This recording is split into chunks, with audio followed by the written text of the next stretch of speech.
Learn quick and reactive listening and note-taking skills, more complex conceptualizations, pre-reading and pre-work before class, and how this primes you for higher order learning.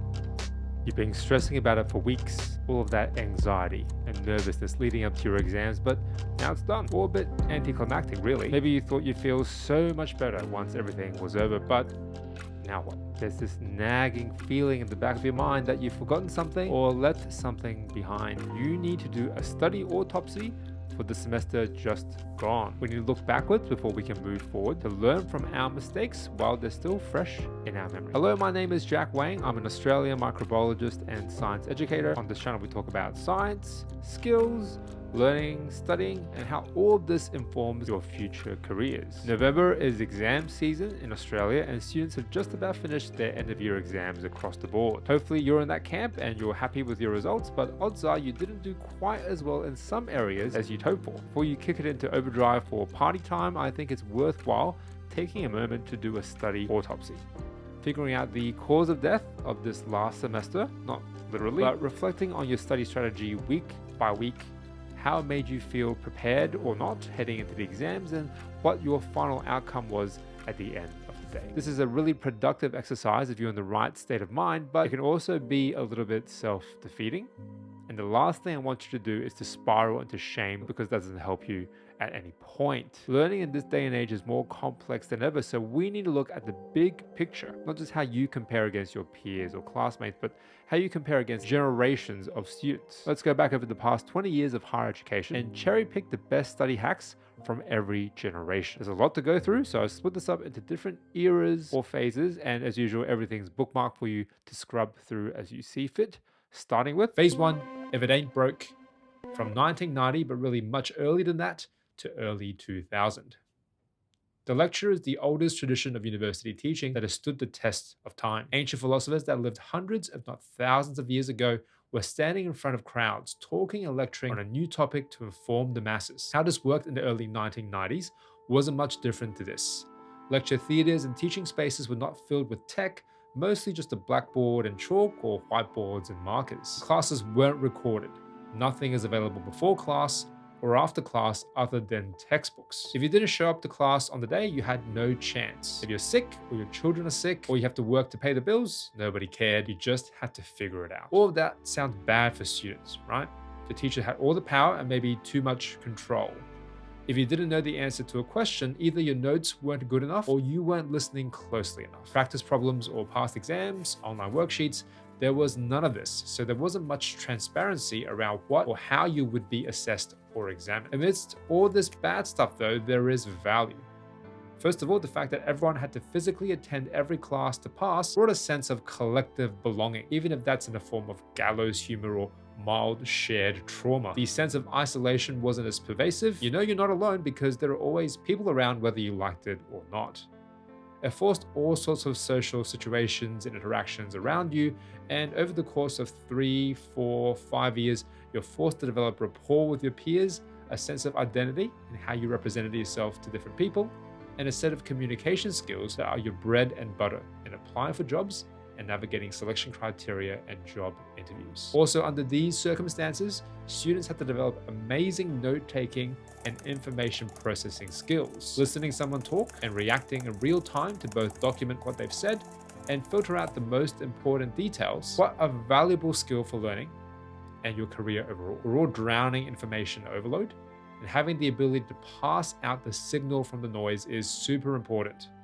No one is naturally great at this, but back then you had multiple years of university to hone these skills as part of your survival as a student. You had no choice but to improve the skill that sets you up for any kind of work after you graduate. If you were a student during this time, you had to turn lemons into lemonade, but this model turned a lot of people away from higher education. It's easy to listen to that advice and just roll your eyes at these boomers giving us unrealistic, unsolicited advice. And I'm barely a millennial. I think I made it by 1 year. So I can be a young person too, complaining about these old people telling us to get off our phones, turn up to class, talk to people. Yeah, that sounds great in theory, but when you're broke or sick or tired from working a double shift from the night before or stuck in lockdown, it's just not an option to turn up to every class in person. And that's where online learning has has been a blessing, really a bit of a curse as well. Online learning is really still a mess and wildly inconsistent from class to class, but once upon a time, believe it or not, it was actually much worse. In Australia, it all started in 2002, which is actually my first year as a university student. My friends and I were actually the guinea pigs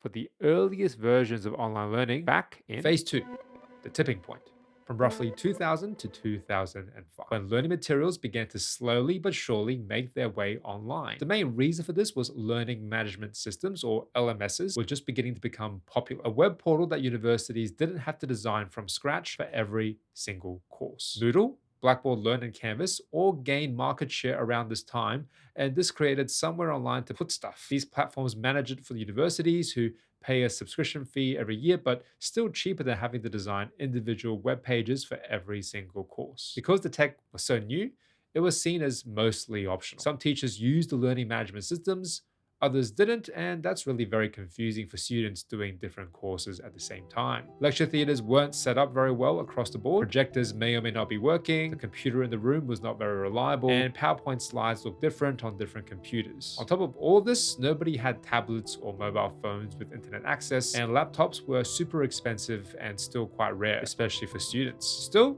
now there was somewhere online to put stuff, but what came first? It was mostly PowerPoint slides. PowerPoint started to take off as the default way of presenting information, and really it still is today. This is still a huge departure from the chalk and talk on blackboards, from not having any notes to work off whatsoever, and now everything the teacher will talk about is available before every class. Having all of the PowerPoint slides available ahead of time gives the illusion that all the notes are written for you already. You can slip into very passive modes of learning, just sitting there listening and reading. And what's the point of writing anything down because everything is already on the page? That's not how learning works best. You need to actively construct your own understanding, and the note-taking you need to do has become more sophisticated. It's not just a transcription of everything the teacher is saying. It is emphasizing specific words, phrases, or concepts, circling parts of diagrams that may be confusing so you can ask follow-up questions and ask the right questions, weighing up how much emphasis the teacher is putting on specific ideas, because the more time they spend talking about an idea, the more likely that it is important to your learning objectives and the final exam. Don't let the PowerPoint slides fool you into thinking the learning has been done for you. You need to process, annotate, and interrogate its information with intention. Hopefully, PowerPoint slides are the bare minimum for all of the classes you studied this semester, but really, they're not enough. They discourage you from developing sophisticated note-taking techniques or skills, which we've talked about previously on the channel, linked up here or below. Slides are a static, not moving, lifeless resource, but when you put them against a soundtrack of your teachers explaining things, they have the potential to come to life, especially as we discovered in Phase 3. The revolution will be televised. From 2005 to roughly 2010. The rise of services such as Echo 360 and Kaltura that installed a box in every lecture theater which automatically recorded and uploaded every single lecture to the web was irresistible to a lot of people. These lecture capture systems automatically recorded a live feed of a computer screen, audio coming from a microphone in the room. Overnight, this seemed to make attending classes pointless. You could watch the video afterwards and hear everything that the teacher wanted you to know for that day. If you don't attend any of your classes, you need to watch all of these lecture recordings at home by yourself. These recordings are not Hollywood productions, and teachers were not designing their classes with this format in mind. They could very well spend the whole class talking about a topic without using many slides, if any slides at all, or drawing things in the room that aren't captured on video. Having to sit through hours and hours of content designed for someone else is very demotivating, and odds are you will simply not keep up with this independent self-directed learning. There's a really good chance your grades will suffer as well. So naturally, there have been a number of studies on this. Osten et al. In 2011 found that lower achieving students were more likely to watch lecture recordings than higher achieving students. Fay et al. In 2013 showed that teachers and some students mostly viewed these recordings as backup, supplemental, optional learning materials that shouldn't be your primary way of interacting with the course. Those studies are a little old now, and you can find a more recent review done by Banerjee in 2021. If you're a current student, what can you take away from all of this? Buyer beware. If you miss a class, not a big deal. You can use the recordings, but if you only watch recordings, then you're putting yourself in an unnecessarily risky position as it relates to your motivation, isolation, mental health, and of course, your grades. Your GPA is just one part of the university experience. Developing communication skills and a professional network is just as important for finding a job. And sadly, you can't do this by yourself at home. Look, I know students who are valedictorians, perfect GPA, top of their year, who only ever watch lecture recordings and never attend a single class in person. I also know students who fail every single semester despite sitting in the front row of every single 8 a.m. lecture. Anyone who tells you there's a perfect study strategy that works for everyone is lying to you, because the biggest determining factor seems to be your motivation, specifically motivation to do self-directed learning in your own time after class, whether it be an online or in-person event. Being expected to study in your own time after hours is not breaking news, but the type of online learning you're expected to do by yourself has changed dramatically over the past 20 years, and it all began seemingly overnight in Phase 4, MOOCs. From 2010 to 2015. In 2012, the New York Times proudly proclaimed that it was the year of the MOOC. MOOC stands for Massively Open Online Courses, completely online courses that are available to tens of thousands of students all across the world at the same time. It started with the big players with the most funds, MIT, Stanford, Harvard, UC Berkeley, putting their best teachers online to teach courses that were open to all and mostly for free. These online courses are not just PowerPoint slides and grainy low-res screen recordings, a mixture of texts, graphics, animations, and videos featuring instructors talking on camera, coupled with quiz questions that were automatically marked and online discussion boards managed by peer-to-peer student interactions and teaching assistants. The best part about MOOCs is also the worst part about MOOCs, the enormous class sizes. If there are 50,000 students in an online course, most of whom would have never been able to attend university or college in any way, that's a fantastic outcome in theory. Education should be available to as many people as possible to lower the barrier of entry. But these MOOCs will never have 50,000 teachers to go along with the 50,000 students. It's still mainly one primary teacher with some teaching assistants to help, so these students had to fend for themselves. It is no surprise that the dropout rates for MOOCs was staggering. The vast majority of MOOC students do not complete the entire course, and because they were free, it's not obvious what's in it for the universities to keep offering these MOOCs. What can you take away from this as a current student? The MOOC movement sparked an enormous wave of free online courses, and you should take advantage of this, whether it be through an official MOOC platform like edX or something more casual like YouTube or Skillshare. You can learn an awful lot completely for free. Now, this does not devalue formal qualifications that come from prestigious universities or colleges, because big employers still view degrees as a prerequisite for most professional careers. But you can mix and match formal training with skill sets that you acquire independently by yourself by doing free online courses, brushing up on lab skills, improving your maths and calculation skills, coding and programming, and improving both in-person and online communication. We've talked a lot about each of these on the channel before. If you have an internet connection, you no longer need anyone's permission, any gatekeeper, to learn about anything. Theory, concepts, hands-on skills in any area you can think of. Depending on the topic though, this can very quickly become information overload, as every fact seems just as important as another. There's no hierarchy to the information, no specific order for you to figure things out as a beginner to learn about a topic holistically. There still is value in having a teacher walk you through the big picture before letting you deep dive into specific issues by yourself bit by bit, which is the inspiration